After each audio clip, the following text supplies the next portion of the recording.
جنہیں الامام الحافظ ابو جعفر بن محمد بن عبد المالک بن سلمہ بن سلیم بن خباب الازدی المصری الطحاوی الحنفی کے نام سے یاد کرتے ہیں۔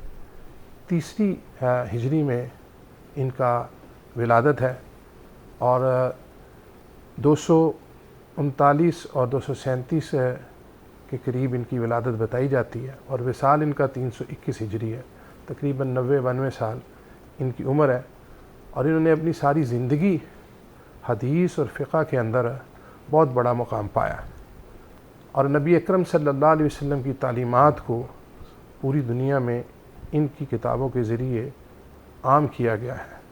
یہ وہ عظیم ہستی ہیں جن کے لیے فقہاء صالحین نے بڑے بڑے القابات خود ارشاد فرمائے۔ ماشاءاللہ۔ اور شیخ عبد القادر جیلانی ان کے بارے میں فرماتے ہیں وہ ثقہ نبیل اور حدیث کا مسکن تھے، اور امام سیوطی نے فرمایا کہ یہ امام علوم دینیہ میں ماوا اور احادیث میں ملجا کا مقام پاتے ہیں، اور انہوں نے اپنی کتابوں کے ذریعے حدیث اور فقہ دونوں کے اندر لوگوں کے لیے ایک بڑی وسیع ترین تحقیقات کا صحیح ذکر کیا ہے، جس سے آج تک لوگ مستفید ہو رہے ہیں۔ جناب مفتی صاحب کیا فرمائیں گے؟ آپ کے خاندان کا تعارف ہمیں بتائیں، آپ کی ابتدائی جو حالات زندگی ہے اس کے اوپر روشنی ڈالیں۔ بسم اللہ والصلاۃ والسلام علی رسول اللہ۔ بہت شکریہ کہ میرا پیر صاحب آپ نے حسب سابق بڑے خوبصورت موضوع کا انتخاب کیا ہے۔ یقیناً زندہ قومیں وہی ہوتی ہیں جو اپنے محسنوں کو یاد رکھتی ہیں، اور یہ ملت کا اور قوم کا وہ روشن ستارہ ہیں کہ جن کو کسی بھی دور کے اندر کبھی بھی بلایا نہیں جا سکتا، اور نہ ان سے نگاہ کو پھیر کر ہم آگے چل سکتے ہیں۔ یہ وہ شخصیت ہیں جنہوں نے ایسے خاندان کے اندر جنم لیا ہے جن کا پورا خاندان علم فضل کا مرکز تھا، اور علم فضل کے ساتھ ساتھ زہد و تقوی میں ان کا ایک بہت بلند مقام تھا۔ جو ان کے والد گرامی ہیں وہ بہت بڑے شاعر تھے، بہت بڑے ادیب تھے، اور بہت بڑے عالم ربانی تھے۔ یہ خود اپنے والد محترم کے بارے میں فرماتے ہیں کہ وہ استاذ الشعراء تھے ان کے والد محترم، اور ان کی جو والدہ ماجدہ ہیں ان کی علمیت کا اندازہ اس سے لگائیں کہ وہ حضرت سیدنا امام شافعی علیہ رحمہ ان کی براہ راست شاگردہ ہیں، ان کی صحبت میں بیٹھنے والی اور ان سے پڑھنے والی ہیں، اور انہوں نے سب سے زیادہ جن سے اکتساب فیض کیا ہے، علم حاصل کیا، وہ ان کے ماموں ہیں جنہیں امام مزنی کہا جاتا ہے۔ تو یہ دونوں بہن بھائی، ان کے ماموں اور ان کی والدہ، یہ امام شافعی سے براہ راست انہوں نے علم حاصل کیا، اور پھر مصر کے اندر انہوں نے امام شافعی کے فقہ کو پھیلانے کے اندر بہت بڑا کردار عطا کیا۔ انہوں نے جو تعلیمی مراحل ہیں، ابتدائی تعلیم انہوں نے اپنے علاقے میں حاصل کی۔ انہوں نے جس استاد سے قرآن مجید پڑھا ان کے بارے میں کہا جاتا ہے کہ مصر کی ایک جامع مسجد ہے، اس کے ہر ستون کے ساتھ انہوں نے پورا قرآن مجید پڑھا۔ ان کے وہ استاذ ہیں جن سے انہوں نے قرآن پڑھا۔ اس کے بعد پھر ان کے جو بھی وہاں کے ماہر اساتذہ تھے، ماہر علوم دینیہ تھے، ان کے پاس جا کر انہوں نے علم حاصل کیا۔ انہوں نے ایک علم کی خاطر سفر بھی کیا ہے۔ ظاہری بات ہے جو بندہ علم حاصل کرنا چاہتا ہے اس کے لیے سفر یہ لازمی چیز ہے، اور جتنے بھی ہمیں اکابرین ملتے ہیں ان سب نے اپنے گھر بار کو چھوڑا اور دور دراز کا سفر کیا، تو انہوں نے بھی ایک سفر کیا۔ تقریباً 2 سال یہ سفر میں رہے سرزمین شام کے اندر۔ جو شام کا لفظ ہے یہ اس دور کے اندر یہ پورا خطہ جو آج بھی جس کو ملک شام کہا جاتا ہے، اس کے ساتھ لبنان ہے، اردن ہے، فلسطین کا علاقہ ہے، یہ سارا کا سارا علاقہ اس کو شام کہا جاتا ہے۔ اس کے اندر یمن بھی شامل ہے، اس کے اندر بصرہ اور کوفہ کے علاقے بھی شامل ہیں۔ یہ پورا علاقہ انہوں نے وہاں پر تقریباً 2 سال گزارے، اور جو بھی وہاں پر ماہر علماء تھے ان کے ساتھ انہوں نے ان کے ساتھ وقت گزارا اور علم حاصل کیا۔ جی علی وقار صاحب کیا فرمائیں گے؟ علم حدیث میں جو آپ کی خدمات ہیں اس پہ آپ روشنی ڈالیں۔ بسم اللہ الرحمن الرحیم۔ امام ابو جعفر طحاوی جو ہیں ان کے کچھ امتیازات ہیں، اور ان کا جو سب سے بڑا امتیاز ہے وہ یہ ہے کہ یہ عقیدہ، حدیث اور فقہ تینوں میں تباہر رکھتے ہیں۔ امت محمدیہ صلی اللہ علیہ وسلم میں جو بڑے بڑے جلیل القدر لوگ ہیں، ایسا اجماع بہت کم ہوا ہے کہ ایک بندہ امام عقیدے میں بھی امام کے درجے پہ ہو اور اس کو بطور امام عقیدہ قبول کیا جائے، اور حدیث میں بھی اس کا یہ مقام ہو کہ اس کو امیر المومنین فی الحدیث کہا جائے، اور فقہ میں بھی اس کا مقام ہو کہ اس کو مجدد اور مجتہد سمجھا جائے۔ امام ابو جعفر طحاوی میں یہ تینوں چیزیں جمع تھیں۔ اب ان کا حدیث کا جو مقام ہے اس حوالے سے کچھ بات ہو گئی۔ دیکھیے امام ابو جعفر طحاوی حدیث اور فقہ میں ان کا خاص ذوق تھا۔